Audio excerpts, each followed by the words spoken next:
Happy New Year and welcome to TIlehurst End Podcast, episode 365, where Reading kicked off 2024 the right way with a win over Exeter to start what will hopefully be, fingers crossed, a much better calendar year for this football club. Joining me tonight, as always, is my usual co-pilot, Mr. Ross Webber. Ross, I'm going to give you a fact that I heard today, actually, and you might like this one. At this very moment in time, you are the youngest you'll ever be again and the closest to death you've ever been before. What do you think about that? That's true. Yeah, living in the moment for 2024. That's your resolution. I see that. Yeah, that's true. That's very true. And for each member of the Reading squad, this is the closest they have ever been to the takeover of Reading Football Club. So, you know. Exactly. Love that spin. Yeah. But I saw that and I was like, oh, that's quite a good fact. I quite like that. Yeah, that's a good one. Yeah. Talking of facts, we must again shout out our fantastic sponsors at ZCZ Films. We've actually brought, well, I say we've brought, Ross sourced some mics, which we won't name. We won't name the manufacturer for legal reasons, just in case someone comes after us or whatever. But suffice to say, Ross is going to sound, he was described earlier as sounding a lot richer vocally, it's which a rich, I would agree with. And remember, I'm coming off the back of COVID as well. I got home and immediately tested positive for COVID, so my voice has been racked up and down the register over the last couple of weeks. So let's see what comes out today. And you're going to hear every single side of my voice, basically. I mean, you are sounding fantastic. I mean, people still can't place your accent, but no, that's not the point. The point is that you sound amazing. Thank you. I don't. I just sound normal, whatever I sound like normally, because I haven't unpacked it from the box because I didn't. So I will get that sorted for next week. But get it sorted. You know, thanks to those guys for their support, and we're kind of doing stuff with them with the kind of the sponsorship now. Really, we're kind of Ross will talk a little bit about some of the things that he's been doing with a little bit of that money to kind of develop not just the pod, but just the coverage that we give you at TIlehurst End Towers, and just generally trying to move it on a little bit. You know, 2024 I think is going to be a good year for our website and writers and everything else. So the whole really shebang. delighted. Exactly. Delighted that you guys are with us to listen in on the first one of 2024. And of course, a kind of a bit of a recap of the Exeter game, which you were actually at, Ross, weren't you? So we're gonna talk about that after this very short break. Come rain or shine, it's time to relive the latest match action with the recap. This podcast is sponsored by ZCZ Films, Reading's oldest ultras. Right, recap. Let's do Exeter. I know it was like a week ago because we kind of had a bit of a fallow period with the pod. But we did beat Exeter on New Year's Day. I didn't watch any of it. I was out of the country in Wales. It does count because it's a different country technically.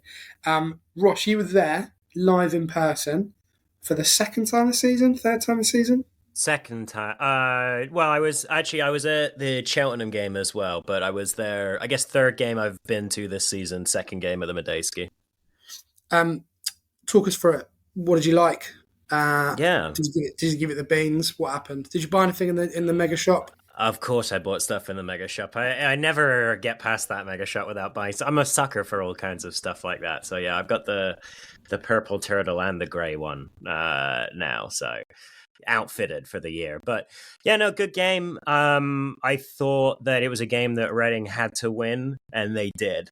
So I think it could have been a really, big moment in terms of that mentality, getting out of the relegation zone and feeling like there's a little bit less stress on your shoulders when you go out there next time. That goes in the dustbin a little bit, obviously, because Exeter won this weekend. So the gap is back to 3 points, but the game in hand is gone. So back on level terms in terms of how many games played. So I thought this was a really interesting game for kind of, we saw some interesting tactics. Mola playing on the right of the back four. And we saw him do that, I think, in the EFL Trophy against Charlton in the second half, where Simon and yourself and I previously don't think we had really thought he was a footballer before that. And then as soon as he moved over to the right, suddenly I've seen something about him, and others have too, that, okay, there's something there.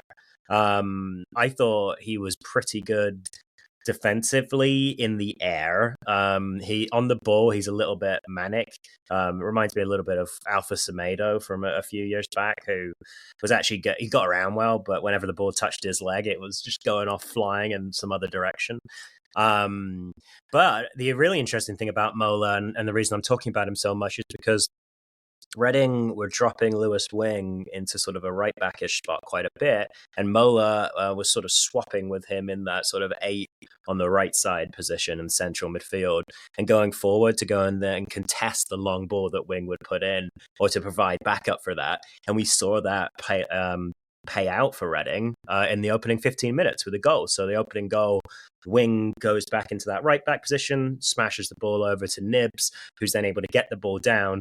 Mola is then the player who's able to get the second ball, and give it to Sam Smith before he feeds Nibs through. So I thought it was really interesting from Reading. We saw that starting to happen against Cheltenham. And Wing showing up on that right side in the right half space because of where he started the play. But against Exeter, it really came good for Reading and obviously resulted in a goal. So pretty good performance overall. Just wanted to flag that particular piece of tactics I spotted.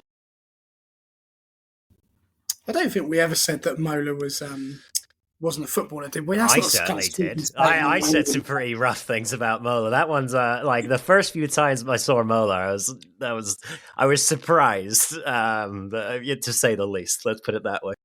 Yeah, look, I mean, I think based on the things I read, I didn't see any of the game at all, as I said, but he came across quite well. Obviously he did the ratings, and he came out quite favourably for once. And look, we love a redemption story at Reading. We're used to those over the years, but actually, I don't know whether or not he's got a future at the club. I don't know, but he certainly seemed to impress a few people that maybe kind of alienated previously in the fan base. So, it's good to have options, particularly at right back, which has been. I know I've had Yeardom over the years, but it's been a bit of a sticky one recently in terms of injuries and suspensions and Bengay being in Bengay and all this kind of stuff. So, well, that's the thing, right? I think, not to cut you off, sir, but I think Mola had to start because Bengay had the game that he had against Cheltenham, and obviously it would be unfair to put the whole game and the whole removal of Bengay just for that own goal that he scored delightfully off Buttons behind. But he also lost a few balls or gave the ball away and put the ball out for throw-ins at times when he necessarily didn't need to there. So, yeah, I think he needed to come out personally.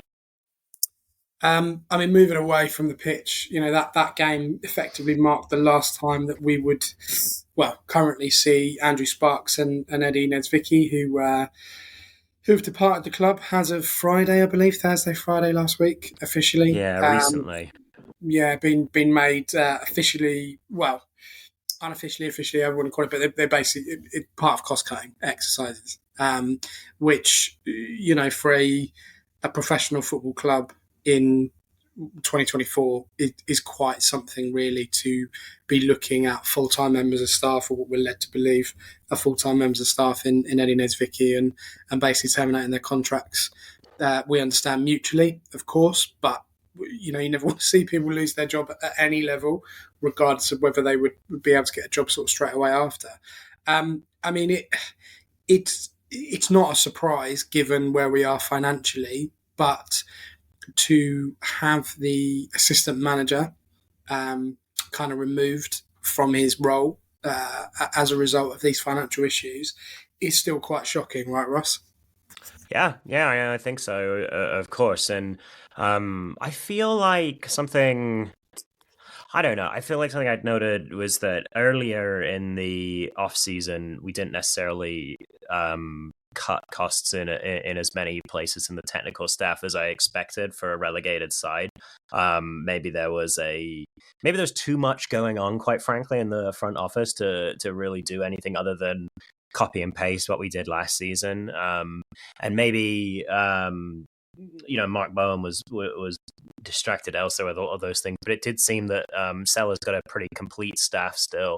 I know that's been commented on a few times this season, so it does almost feel like the relegation redundancies have kicked in the last month or so. We saw that with the staff as well, rather than necessarily in the summer right after relegation when you might have expected. So I think that a few of these are relegation hangovers, but I also think that it's really annoying for that to happen in the middle of the season, especially when we've just gone and built some momentum with the 8 points over the festive period, with playing better since November.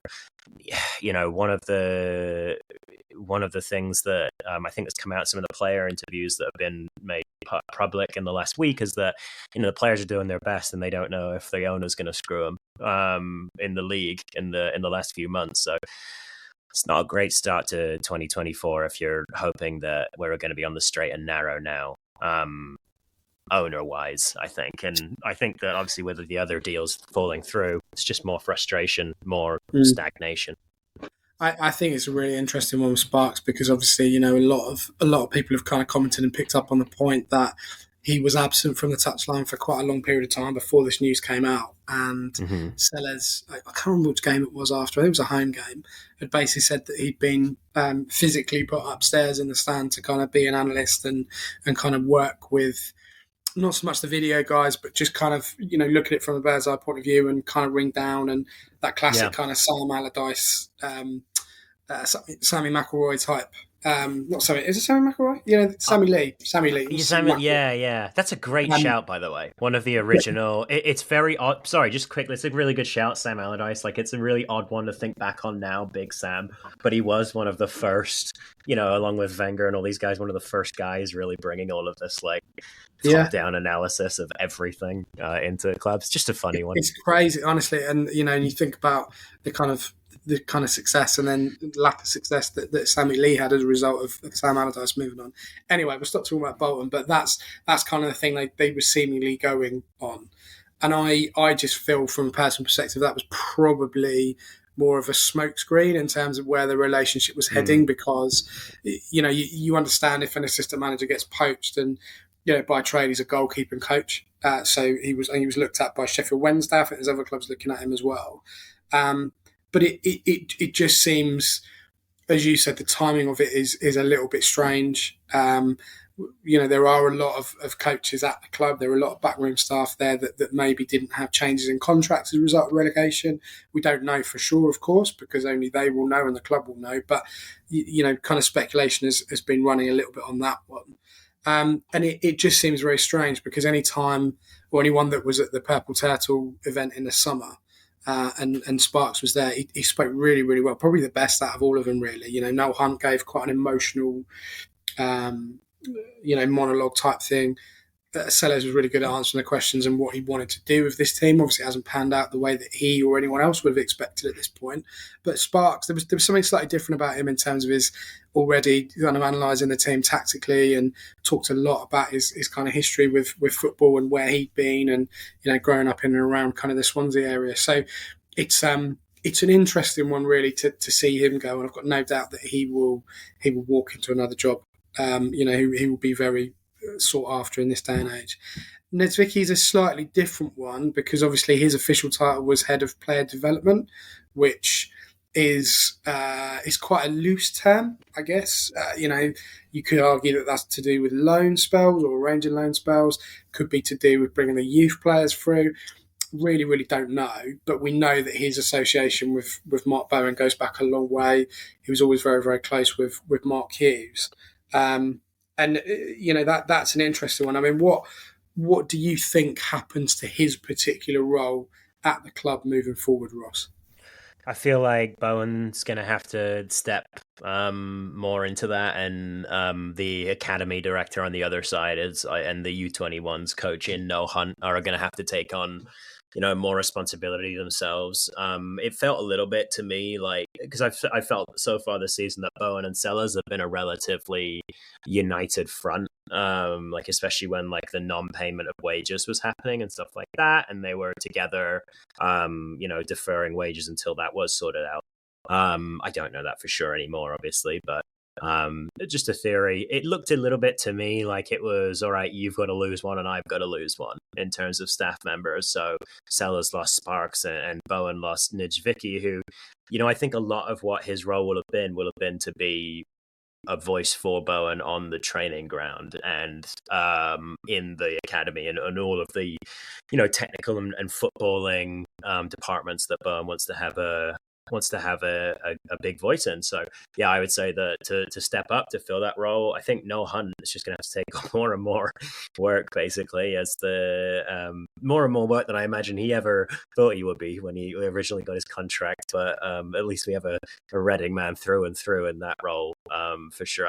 Around this sort of time in a club's history, you definitely need a few of those around who, are very much a part of the club, for lack of a better term. So yeah, I think there's going to be a mix of Bowen and Noah Hunt. And in terms of what happens with Sellers and his coaching staff, I think that's just going to, and Sparks leaving, obviously, I think that's just going to be down to Sellers having to kick in even more, basically, which he's already jumped up a few times. They're going to have to split the load a little bit on there. I mean, you don't quite know. Obviously, he would have been involved with the goalkeeping, but we've got Tony Warner still, who's still there, who will be sort of involved in coaching the goalkeepers. I really want a hug off Tony Warner. Sorry, just an aside. Massive man, looks very cuddly. Like he's not. I don't mean jolly or fat by any regards in this. I just mean he just looks. I don't think you can say that at this day and age. No, but he just looks comfortable, like to cuddle. I don't know. Anyway, moving on. Yeah, he is physically massive. He's huge. He could, I reckon he can still do a job in goal, to be honest with you. But maybe he still does. Maybe he still plays 5-a-side or 11-a-side or something. I don't know. But he's very, very big up close. Quick story before we move on about Eddie Nesvicki. So I still have a very good friend, but we were really close back in the day. A friend of mine, Gary, is a huge Chelsea fan, and we went to the Chelsea training ground in, must have been 96 or 97, and it was around the time that they had Vialli, they had Zola, they had all these kind of players that were like top draw. They had Mark Hughes there at the time as well playing, and Eddie Nesvicki was a goalkeeping coach, and they kind of it was a bit old school really. So they do all this training. And then afterwards, like, you basically just ran on with your autograph book. There was no phones or anything like that in those days. So you get your autograph book and you get them to sign it and all the rest of it. And it was basically just carnage. And Eddie Nesvicki was the only one who was like really polite and said, right, everyone is getting a line. And people, no one really knew who he was, but people were asking for his autograph and stuff. He got everyone in a line, right? And Gary's dad, Bob, who is, he's huge. He's about 6'15" or something. He's absolutely massive. Tattoos, a moustache, everything. We're all these kids are getting in line ready to get their autograph, and he gets in the line at the back as well.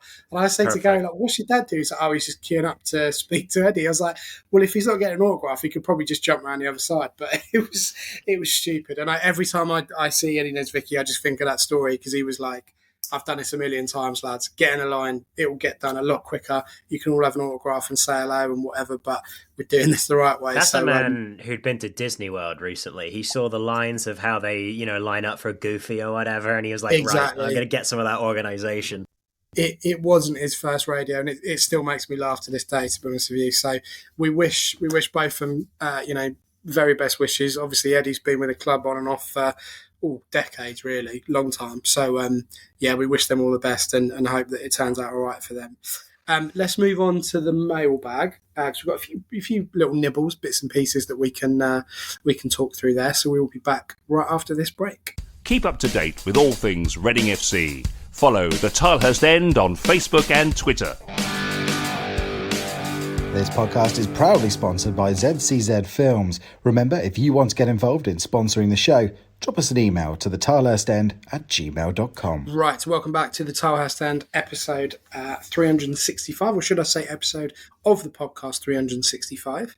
We're going to start with Mr. Ryan Jeffries. We need to get him back on, actually, Ross. We need to get him back on sooner rather than later, because he's great on the podcast.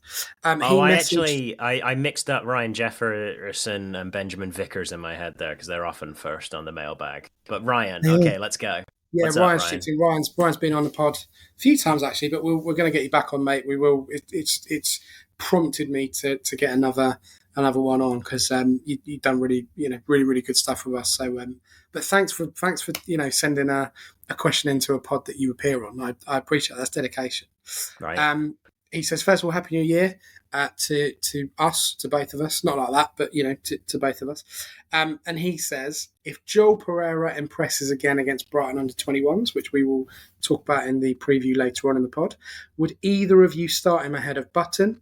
I don't know if it's just my eyes, but I'm tired of Button's terrible distribution and average shot stopping. It's a big fat yes from me. It's a big jolly yes from me. Do I rate Button? Not really. I don't think he's really what we need. I don't think he's particularly good personally. He's done all right up until this point, but I think I've said before I would much rather see Pereira in goal, at least given the opportunity to impress in kind of the bread and butter of the league games. Where are you at with the goalkeepers at the moment, Ross? What are you thinking? So with the caveat that Button made 2 important saves versus Cheltenham that kept us in that game before we did come back at it, I would like to see Pereira get a few games at this point, especially if we can get ourselves out of the relegation zone again and get a little gap there. I'm going to want to see Pereira because Button's distribution, as we talked about, has been really poor. In the short game, he's not bad, but he doesn't really necessarily step into the back line of defenders to help out. We don't see that at all really in build up. And then going long, he started the season not great, and he's just sort of regressed from there. We talked about how, I think against Exeter, he tried 8 long balls and failed to connect on a single one. So, there's a little element in that of Sam Smith not being 6'5" and being able to knock everything down. But Reading, when they want to, can get a ball down out of the sky. It's why they put Wing back there to put the ball forward in the air sometimes, and they'll contest it with 2 players, and they'll often come up with the ball. So it's not like Reading can't make a long ball forward. It's just that Button can't really do it right now. And so obviously there is a school of thought that shot stopping is the most important thing from a goalkeeper. But Reading are actually relatively good at making sure that the other team doesn't get to shoot that much if they're in control of a game. They do, when they concede a chance, tend to concede a pretty high danger chance. But they don't tend to concede much outside of that, right? So you'll get one big chance where there'll be a defensive mix-up and it'll have gone all the way through. You'll get something like the goal against Exeter, whereby it's just sort of ping-ponging in the box and no one can really get a full foot on it to hoof it away. Sometimes Reading don't clear the ball as soon as they should. But Button would be a man who should be, sort of leading his box through that and communicating. But we've talked quite a few times before about how that hasn't happened and how the communication got noticeably better as soon as Tom Holmes was in the team for a few games. So outside of every now and again making saves like the ones against Cheltenham, which are impressive and keep us in games, he'll have a bunch of games where he doesn't even make a save and we still concede a goal or 2. So Button's not offering a whole lot and he's causing issues in build-up. So yeah, I'd mix it. I go over to Pereira at this point for sure. Here's a kind of out of the box question for you, and this would be purely circumstantial and anecdotal as an answer. Do you think that David Button has won us more points with him being in goal, or cost us more points with him being in goal? That's a good question. Thanks. That's right. I need to get one in on a pod. No, that's a very good question. Because that's actually sending me in a few ways right now. What do you think, Ben? Said Ross, aiming for more time to think. Yeah, I'll answer a question with another question. What do I think? I think that there has been times when he could do an awful lot better with what is essentially pretty awful attacking play in front of him. I think my issue is that he tends to play best when the rest of the team is playing absolutely awfully. So it's noticeable that Button isn't playing as poorly as everybody else. Or he's just getting more chances to not perform as poorly because the ball's coming back his way. Yeah.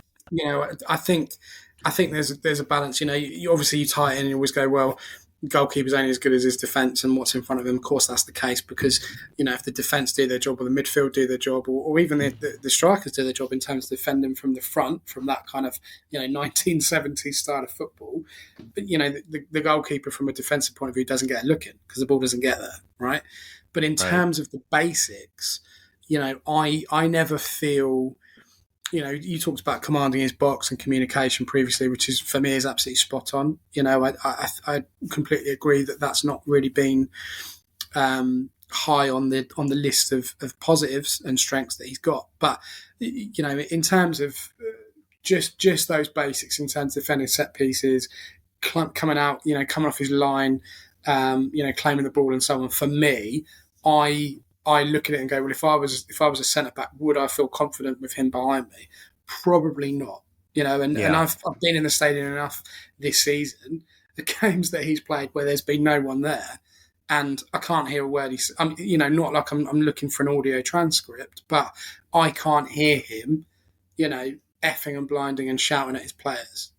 And you can hear the other players. Right, exactly. I can always hear Charlie when he comes on. You can hear. I'm trying to think of some of the others. I can hear Lewis now quite a lot, which is quite funny. He had a really funny moment in a Cheltenham game where he was trying to get Bindon to throw him the ball quickly through a throw, and he goes, "Now, God's sake!" Yeah, but this is the thing, right? This is what you want to hear at this level. You want the under-21 games I go to purely just to see how the players are communicating with each other because it echoes around that stadium. It's the same with the COVID game when we were allowed back in against Forest. Liam Moore did not shut up for the whole of the game. And he was coaching players through it, right? And actually, when you look at the inexperience of youth that we've had in that team in terms of defence this season up until Holmes coming back, I feel that he needs to be doing more. Now, he might be, a silent whisperer in terms of the way that he communicates with people, but I like a goalkeeper that shouts. It's like, anytime I play five-a-side, you've got to look at how Larry, the goalkeeper, is because they'll talk to you and they'll coach you through the game, right? For me, he needs to do that. Now, whether or not Pereira will be able to do that, I don't know. But based on Ryan's original question, I feel like he probably needs to be given a chance to be able to see if he's up to the job or not. That would be my opinion. I would. Well, he will start tomorrow night. There's no reason why he wouldn't against Brighton in the Bristol Street Motors Trophy, as it's currently known this week. But see, it's ridiculous. Yeah, I know it'll be something new next week. Yeah. But I feel like he probably should be given a chance in the league to keep on really. So, really good question, Brian. That's why you are in a lot of the time, and we will get you back on pretty soon, mate. So thanks for that. John House, players starting to speak out is probably worth a mention. If you're not really sure what John's referring to, we had some comments from Sam Smith last week. We had a podcast. Was it called the Rugby Ramble podcast that he was on? Or something along those lines? It was something a little surprising. Yeah, it wasn't necessarily like the first place you go to for Reading FC player opinions. Yeah, well, we haven't asked him on, but we would, we'd always have current players on if they were allowed within their contracts to come on a Reading fan podcast, as I'm sure any other Reading fan podcast would. But anyway, Tom McIntyre has been on a podcast recently and has said various things. It will be online, so, by all means, Google it. But he's basically called out, the situation at the club and said that it's, bad and all the rest of it. There were two lines of thought to this, really. There were some fans going, well, why did he not do this when it was all kicking off sort of earlier on in the summer or earlier on in 2023? Why is it now the case that, takeover is kind of, I say, gathering pace? It's not, as far as we know, but it's kind of in the offing in terms of Dye wanting to sell the club. There are people saying actually it's a safe space now for him to go and do that because everyone else is doing it. Why did he not speak up previously? I kind of made the comparison. I was talking to Ross and Sim about this online about Sam Baldock a couple of years ago when he went, everything's rubbish. And I thought everyone basically said, "Oh, shut up, Sam! Like we don't believe you." But Ross and Sim was like, "No, everyone believed him." So It was just the banter days of still. I think at that point everyone's brain was still on the like we could get out of the championship thing, which Yeah. I think 20 of 24 teams in the championship go into that attitude every year. Go True. into the tournament with that attitude every year. So, whereas now, obviously, when we're all a bit more like, okay, we're no, we know that things are a bit wild, and now there isn't like something to distract you on the field as well about that. So. I don't know. I think as well with Sam at that point, he probably knew that he wasn't going to get another contract here, and it was towards the end of the season, wasn't it? So he was probably like, "Do you know what? Shove it." Here's my opinion. And obviously, Sam Smith and I don't know why I always say Sam Smith. Why don't I just say Smith? No, that's all right. Sam Smith. That's actually a thing. Like some footballers are never just their name, like last name or first name or something. It's always like the first and then the last name. You tend to hear like Trent Alexander-Arnold a lot. You very rarely hear Alexander Arnold, which is kind Harry of funny. Kane. That's a good one. Harry Kane. Yeah. So there you go. Jermaine Defoe. Jermaine Defoe, always okay. No Defoe, just Jermaine Defoe. Yeah. Anyone who's quick enough to say their name, sometimes they're just players who always come out as their full name. If you can think of any other footballers where it's always the full name that's given, do get in touch via the usual channels because we'd love to hear from you. They don't have to be Reading related. Massar is always a really good ex-Reading player. No one ever says Sar; they always say Massar. Shaka Hislop. No one would ever say Hislop. Hislop would be weird. It makes you think of Have I Got More News for You or whatever it's called. What are we talking about? Weird. Anyway, so Sam Smith, there we go, and Tom McIntyre. Or is it always T-Mac? All right, but I don't know. Now it's going to be stuck in your brain, so you're going to have to get out of it now. Yeah. Emil Heskey, that's another one. Heskey. You never say Heskey. Okay. Emil Heskey. No, Emil is always on there. Yeah, that's true. Yeah. Move on. We could be here for hours. We could. But do get in touch if you think of any like that. What do you think about this? Where are you kind of sitting? Do you just go, it's par for the course, another day at Reading Football Club, where you've got under contract players basically slagging off the club's ownership, quite rightly, by the way. Is it? Do you think it's high time someone came out and did that? Where are you out of it, Ross? What's the owner going to do? Withdraw more funding? I mean, at which point, it seems that the goal of the ownership right now is to avoid sporting sanctions so that they don't have to sell a League Two club. That seems just about all everyone's trying to do. Whereas comforts for the players, which I know it sounds so stupid for guys that are paid like a decent amount of money, but comforts for the players in terms of their food situation at training and at games and before games and things, and not getting a hotel like before the game and stuff. This stuff all sounds like so much like first world problems. Oh no, the footballer can't have food in whatever place they want with it. But this stuff matters to footballers because they could just leave and go anywhere else and get all of these little luxuries back, and then their lives are much easier.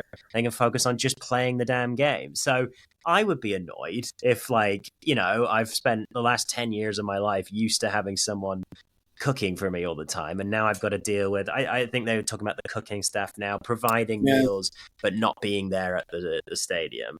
So they're it's all going down as the click and collect, aren't they? That's what they're doing. Basically, so it's just adding more stuff in for the players to do rather than just be allowed to focus on their football, which again I know it's really hard to sympathize with, but I get why players are talking about it, because when the little things go, that can often be the thing that, especially when your wife is saying to you or something like, oh, this is annoying, we used to get this and now we don't.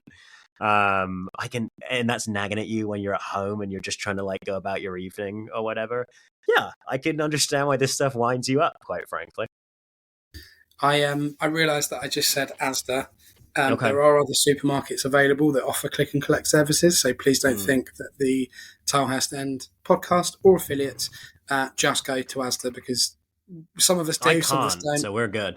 Don't worry about it. You go to Walmart, that's a branch of Asda, isn't it? Asda is a branch of Walmart. Yes. Yeah. And Other way around. I've just realised that I've said Walmart, and what I actually mean is there are other large, massive shops in America that are available. So yes, yeah. I know we always talk about it, but if you haven't watched the film Moneyball, watch Moneyball, because So there is a good. scene in it where David Justice, who's like the star marquee player at that point for the Oakland Athletics, is trying to get a Pepsi out of the vending machine, and it doesn't work because he's got to put a dollar in because it's American, and he's like, "What? Never seen anything like that before." And then they have this. It's like a running theme about paying for soda and Pepsi and all this sort of stuff. And this is where we're at this football club, right? And Peter Martyr, who is a great contributor to the mailbag, it goes on to say, "What's your take on the recent news? No hotels for players and staff for away games, as Ross mentioned earlier. Compass withdrawal of catering staff due to non-payment, redundancies. Feels to me like the next couple of months we'll either see a new owner or administration or both." Do you know what I think that the fight? And I'm not being flippant here, right? But I honestly think there's going to come a point where I'm going to walk into the Dolan and there's going to be no condiments available. I can just see it now, right? You know those little sticks you get to stir tea or coffee or whatever? Yeah. They'll be gone. Napkins, bring your own. Right. What else? Like ketchups, mustard, all that stuff. Right. This is like, honestly, this stuff is real, right? Yeah. No, it is funny. Like the little things are what'll start to go, I think, at this point. And you're like, right. I do kind of agree with the listener there that we could be looking at administration or a takeover in the next few months, because something has to change, because we're not really able to pay for the basics anymore, it seems like. So something's got to change. It's all those things, and it really is. If you'd said a year ago that we were laying off kind of not just staff but like assistant managers in the middle of the season, you wouldn't have believed it, would you? No, it's tin pot, to use a term that I know that you like. Yeah, it is tin pot. Yeah, it is. Paul Mortimer says there's only one question: what's happening with the ownership? Paul, who knows? You're asking the wrong guys. We like to give you as much as we can, but it's all gone very quiet. Quiet. And I wonder how much of that. I mean, like, I'm sure some of that has to do with the time of year. Obviously things go a little bit dead in those 3 weeks. I'd say, like, before, during the Christmas kind of nether region, and then afterwards, it kind of goes a bit dead. But I think that before that happened, there was certainly news that the Ginevra deal was looking pretty shaky if it was ever going to go ahead, because of some of the change stipulations after they have been chosen as the preferred bidder. So it doesn't seem like there's much going on at the moment, which is a shame. I wonder if the kind of the end of the tax year is going to have anything to do with the takeover. I don't know. I don't know how it works, quite frankly. But if you're looking to purchase a business, do you try and do that before the end of the tax year? I don't know. I'm not sure. Maybe I'm just clutching straws. But my personal opinion at the moment is I don't think it'll happen this season. No, I think I will be there until the end of the season, personally. Now, unless we get some new news in the next couple of weeks or whatever. But I just don't see. I think more people will leave the club before we get taken over. That's my personal opinion. No, that's probably a fair opinion at this point. We're in. I don't know. It feels like we're in fairly dire needs. Maybe some things will start breaking in the next couple of weeks that suggest, no, we're actually a little further down the pipe. But it feels like we're back in like the late October, early November times right now, when not a whole lot was really moving forward. Well, we'll see how that pans out. Just to wrap up the mailbag, Ross, you've been working on loads of stuff, right? You've been working on.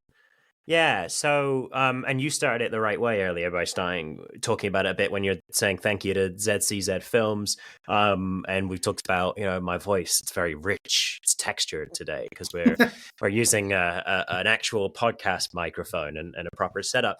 One of the other things we've been able to get involved with is more actual clips analysis and stuff like that. If you're into tactical Twitter or just football tactics and in general, you may be aware of a program called Y-Scout that basically allows us to isolate particular styles of play or phases of play. So what this allows me to do is just create a lot more analysis much more quickly. So the videos that you guys have been getting so far, which have been mostly on individual players or how players play positions, I'm certainly working on more of those. There's a big one coming out later this week on Reading's build-up style, and how we do that in our own third, basically. And doing this stuff is really, really interesting for me, and I hope it's interesting for you guys. If you're not a Twitter user, we are going to still try and get those threads that are put together that aren't videos onto the website so that you can read those as well.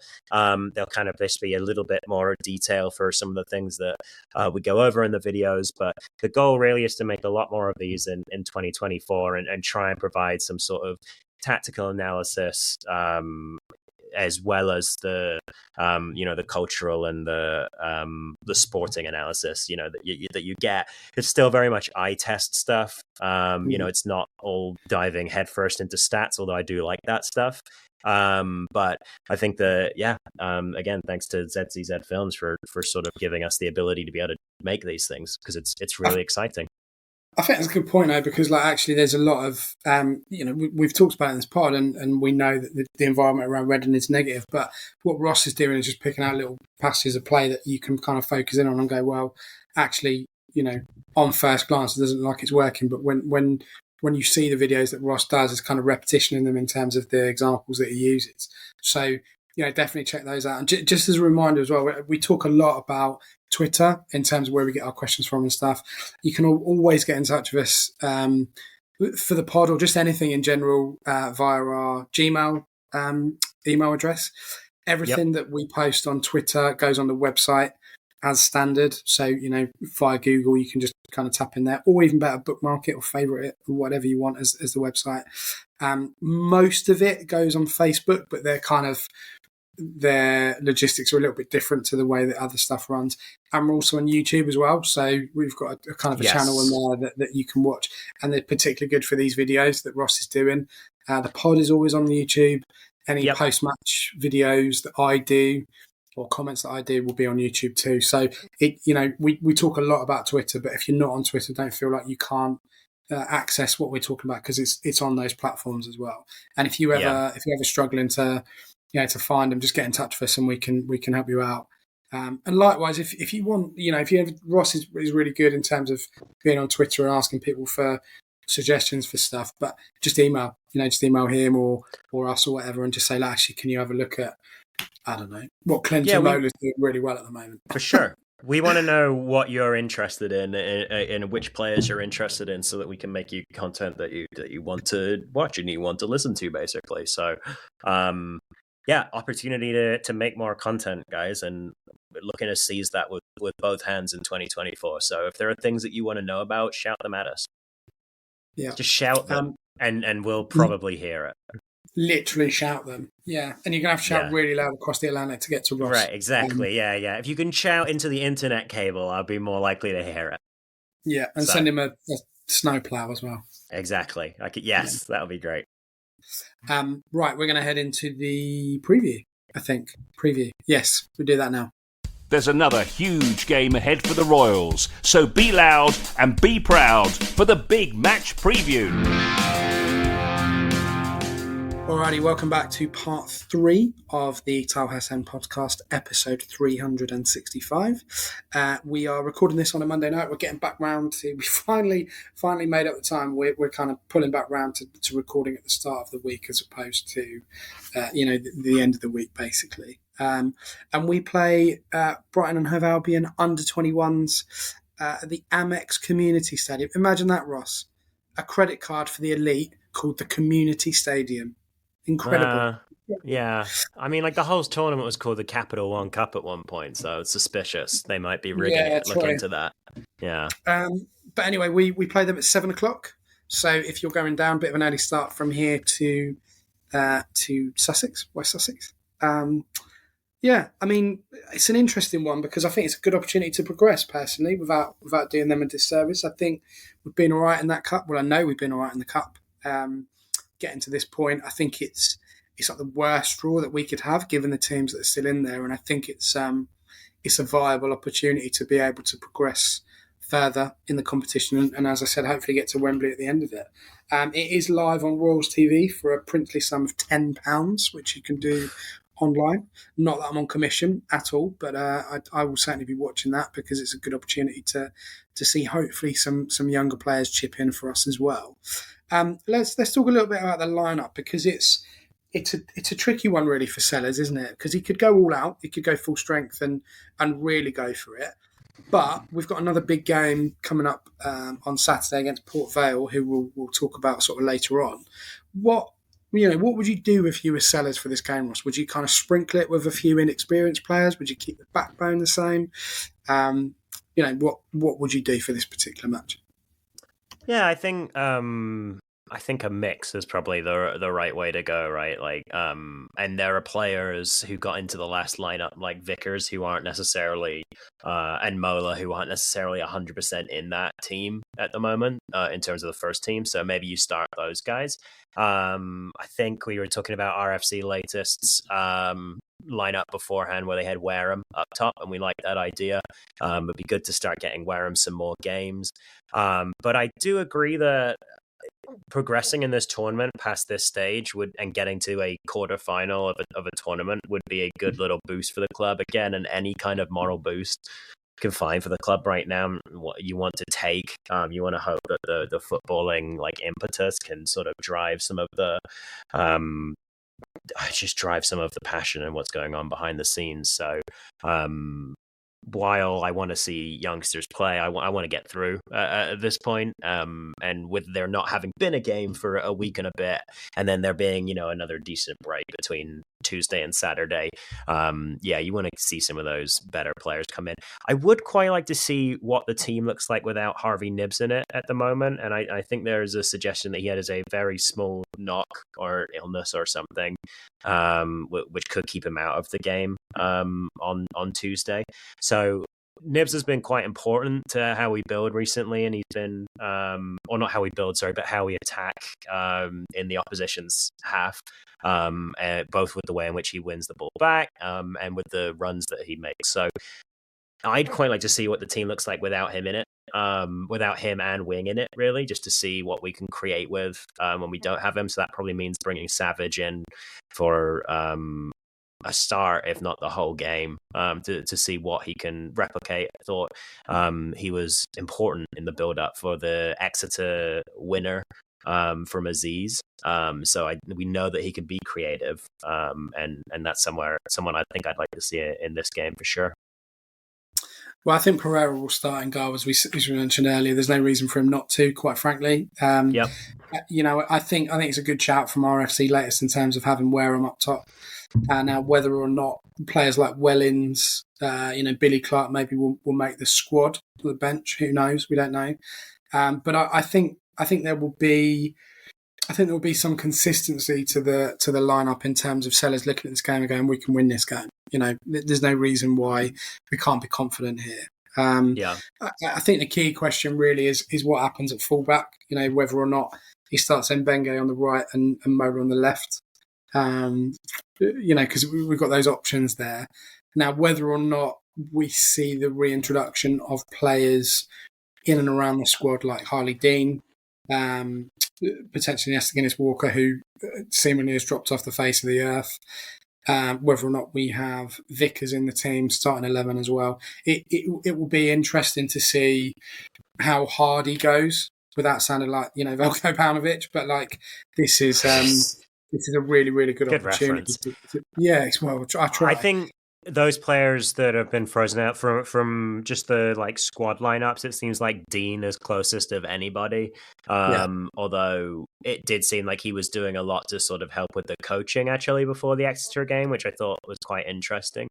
He was sort of helping put the starting defense through its paces before the game started, which was very interesting. Brighton are going to come into this with confidence. This is the furthest they've got in this competition, I believe, since the U21 team started playing, and they're speaking about it in a way that suggests that the players who think they're going to play are excited about it. I believe they beat MK Dons 4-0 in the previous round, so they're a side that does have some fluency to it when they get things right. And obviously Brighton, just in general, their first team, I love the way Brighton play football. They're really, I don't know, I think it's really exciting and very adventurous way to play. And so it'll be interesting to see, whether the youth players are playing in a similar system or whether it's something different there. But you would think with a team with us joined up thinking of Brighton, they're probably going to want to play a similar way all the way down. So I'm excited to see how they play, but I'd like to keep the defense fairly solid so that we have a good answer to that dynamism. Yeah, I mean, I don't know. I feel confident. We're in what would be classed as a good run of form. Christmas was very good to us. The players did well. They dug in, they hung in on games and picked up points, and that's kind of what we needed. You were right when you said about Exeter not being a must lose, and we didn't lose it, and we did. We at the moment currently we're holding our end up of the bargain. I just feel that this is another game that would be good to continue to develop that spine in terms of looking at it and saying, well, played last Monday, it's been a week and a bit up until tomorrow when we play again. And then we've got a few days recovery when we play. We're back to kind of playing Saturday and Port Vale. So I think it's a really good opportunity. And honestly, I would be disappointed if we lost this game. For a number of reasons, but it would just be good to go as far as we can in this competition and just get some fun back in and just get some feel good back to the club, even if it's not a cup that we never anticipated and we never really wanted us to play in. It's still a cup that we can go and try and flex our muscles in a bit, really. Mm-hmm. That kind of leads us on really to wrap up the pod in terms of Port Vale on the 13th, losing track of the days here, which is back at the Sillet Carl Eastern Stadium at 3:00 on Saturday. What have you made of kind of Port Vale? Because obviously we had an absolute horror show against them back towards the back end of the summer, and that was kind of like a real game where things started to kick off a little bit with the players, and we saw Holmes removed, we saw kind of Hutchinson sort of beginning to be on the way out, or that wasn't quite the end for him just yet. What have you made of Port Vale kind of since that period of time when we played them last? They had a good first few weeks of the season or first couple of months, and they managed to I think surprise a few, including us, obviously. That game was awful, wasn't it? Like that felt like the clear out that was meant to happen over the summer actually happened after that game. Because it was just so bad that people couldn't go on like that. It cannot go on like this so I think this is one whereby we were going to want to show how far we've come, and then also hopefully immediately close that 3-point gap again. We just closed it, obviously, against Exeter last time out when we were at home. We're going to be at home again, and I think this is going to be a chance to show that we are better than we were earlier this season. Port Vale as well. They haven't been bad, really, at any point this season. They've been sliding down the table a little bit now, and over the festive period, picked up 2 losses out of 4. So they're not invincible by any means. I would say that Charlton, a team that we've played a few times this season already and have had a bad result against, but have also had a good result against with a weaker team, they're probably a team around that sort of level. So I think that we should be able to beat Port Vale at home. We can't keep relying on Aziz wonder goals. I do think that eventually we need to be creating a little bit more once we reach the opposition third to make sure that we're putting these games away. Because, a button and goal, we can never guarantee that we're not going to concede. But yeah, this is a game we should really be winning at this stage. I think it's a really good point, actually, to see how far we've come. Because I'm looking at that and thinking, okay, that's another game that we can win at home and probably should be winning at home. You're kind of right to say that Port Vale have literally just been bobbing along. I mean, I was going to say they're languishing in 14th on 30 points, but God, I'd swap a lot for that right now. To be in that, to have that cushion. I mean, we're 7 points off them currently. In terms of games already played, they're about 13, 14 off the playoffs, so it doesn't look likely unless they go on a real This rampage. is what's wild about League One this season, though. Sorry to cut you off. Is that like it's felt like it's taken us a good chunk of points won, like 8 out of 12, to get out of that relegation zone, and now we're back in it. But 9 points above us is the top half of the table. So there's a whole bunch of teams kind of stuck between that last relegation spot and halfway up the table, which is very, very odd. So there's a lot of, not even dross, just sort of like good for an occasional Saturday and pretty meh for the rest of it. I in look there at that Charlton, Reading can beat. right? So we played them just as Michael Appleton had taken over, right? So he'd been in the job, 2-3 weeks maybe? Obviously, they absolutely hammered us 4-0. They were loving him. Honestly, speaking to Charlton fans before the game, they were like, he's great. Now they want him out. You know, they're 13th on 30 points as well. They've not kicked on at all, right? Now, they've got the players to do it. You know, for me, they've got some great players. They've got one of the top goal scorers in the country at the moment in May. But actually, what we're looking at here is a very achievable level, you know, in this league. Right. And you look at, you know, the top teams in terms of Portsmouth, you look at Bolton, you look at Peterborough. That, for me, they're nothing to be, you know, you don't look at them and go, wow, you know, want to emulate their style. You want to be just like them in terms of the way they play and you know, patterns and attacking play and all this kind of stuff. We're not, and this is going to sound, people are going to be kind of laughing here. We're not a million miles from that. We've got a lot more potential than we've had in previous years, but it's just not, you know, with Sellers or with the off the field issues or whatever it is, it's just not clicked. And I think that's where a lot of my frustration comes, because I look at these teams and think they're not that good. Like, they're really not that good. You know, Oxford are 5th and they're on a downer, you know, and it's one of those where you look at it and go, we could just be mixing it at the top of the table. We really could. And we're not. And, you know, if we get relegated from this league, we deserve it. Honestly, we deserve everything we get, because we've got enough in this team, even with the points deductions, to stay up. And really now it's about, you know, kicking on in these games, you know, getting the job done, not making excuses after the game and really going for it. And I really, really do feel that we've got enough to beat Port Vale. I really do. It's not a horrific January for us. We've got a lot of potential, a lot of games that we can win and you know, move up the table really. So let's hope that 2024 is a positive year for us. I don't even want the whole year to be positive, actually. I just want the next few months to be positive for this football club, and for us to stay in this league and build, come what may, in terms of transfers out. I'm not saying in, because I don't see anyone coming in.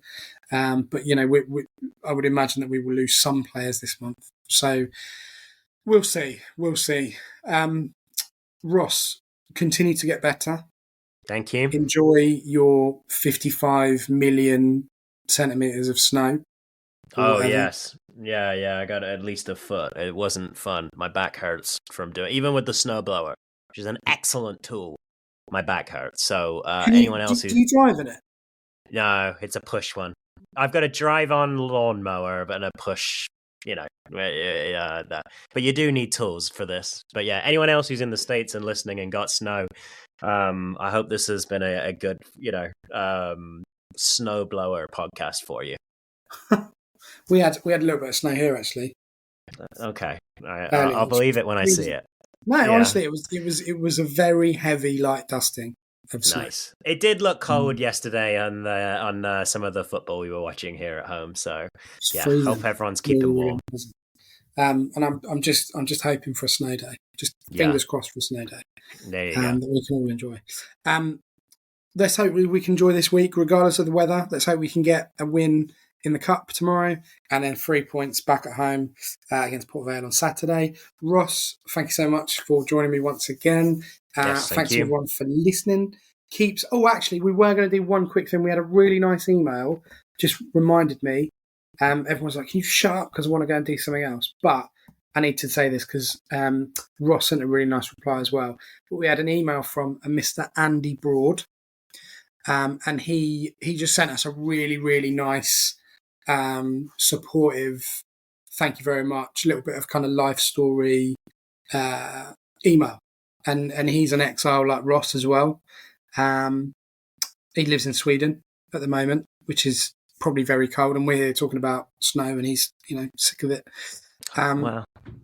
But we really appreciate your email, Andy, is what we're trying to say. And we won't read it all out because there's some, stuff in there you probably don't want, probably just for us, basically. But we really, really appreciate it. And we appreciate you listening.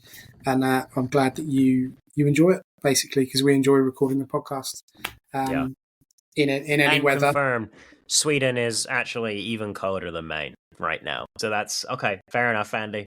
Yeah. Yeah. Yeah, he's winning in the snow stakes, right? He's winning in the I'm freaking freezing stakes, basically. Yeah, but no, we really appreciate Andy, and we hope you have had a good new year and have a really good year as well, mate. So thank you very much. This is the bye now. This is the goodbye. So thank you very much, everybody. Cheers, Ross. We will see you next week to talk about hopefully 2 wins, and we will see what else 2024 brings for us in the next few months. Have a good week. Take care. Come on, you R's.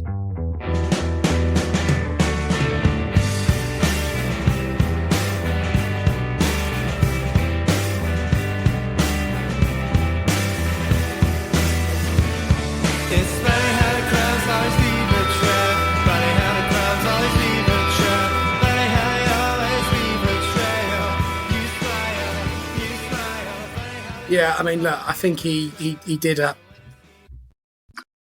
We got a cat break going on. Yeah, all right, good. Welcome back to the TIlehurst End Cat Removal Podcast. If you are going to remove your cat, you're going to want a 2-handed lift. He's honestly ridiculous.